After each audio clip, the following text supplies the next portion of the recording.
تفریق څه شی دی؟ له یو عادت څخه بل عادت څنګه کمولی سو؟ د تفریق عملیې نښه کومه ده؟ السلام علیکم. د 14 درس تمرینی ویډیو ته ښه راغلاست. د نن ورځې په تمریني درس کې به د تفریق پر عملیه سوالونه حل کړو. دا تمرین د کتاب د 28 او 28 صفحې مطابق دی. اول سوال: مریم 10 مڼې لرلې، هغې 4 مڼې وخوړې، اوس څو مڼې ورسره پاته دي؟ جواب: له 10 څخه چې 4 کم کړو مساوي کېږي په 6 سره، نو ویلی سو چې 6 مڼې پاته دي. دوهم سوال: مسعود 8 پنسلان لرل، 2 یې خپل ملګري اتل ته ورکړل، له مسعود سره څو پنسلان پاته سول؟ جواب: له 8 څخه چې 2 کم کړو 6 پنسلان پاتېږي، نو موږ ویلی سو چې 6 پنسلان پاته سول. دریم سوال: په یوه قفس کې 15 مرغان وه، 5 یې والوتل، اوس په قفس کې څو مرغان پاته دي؟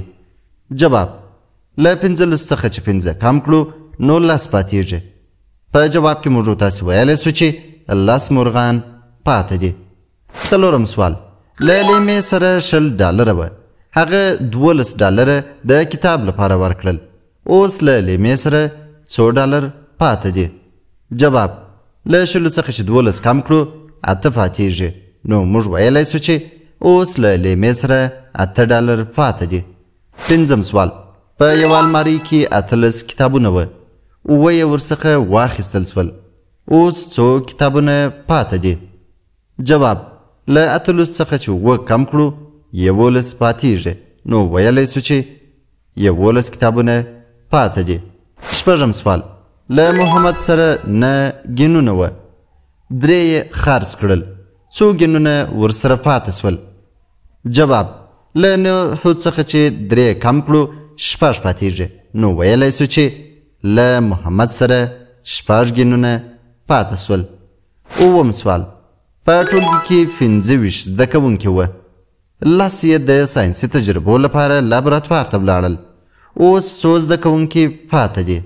جواب: له 25 څخه چې 10 کم کړو 15 پاتېږي، نو ویلی سو چې 15 زده کوونکي پاته دي.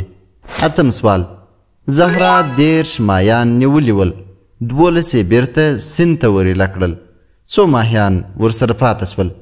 جواب: له 10 څخه چې 12 کم کړو 18 پاتېږي، نو موږ ویلی سو چې 18 ماهیان پاته سول. نهم سوال: صفت الله 14 چاکلیټه لرل، 6 یې نورو ته ورکړل، له صفت الله سره څو چاکلیټه پاته سول؟ جواب: له 14 څخه چې 6 کم کړو 8 پاتېږي، نو ویلی سو چې 8 چاکلیټه پاته سول. لسم سوال: په یو بکس کې 100 دانې مڼې وې، 45 مڼې خرڅې سوې، اوس څو مڼې پاته دي؟ جواب: له 100 څخه چې 45 کم کړو 55 پاتېږي، نو ویلی سو چې 55 مڼې پاته دي. د نن ورځې درس مو تر همدې ځایه و. په مخه مو ښه.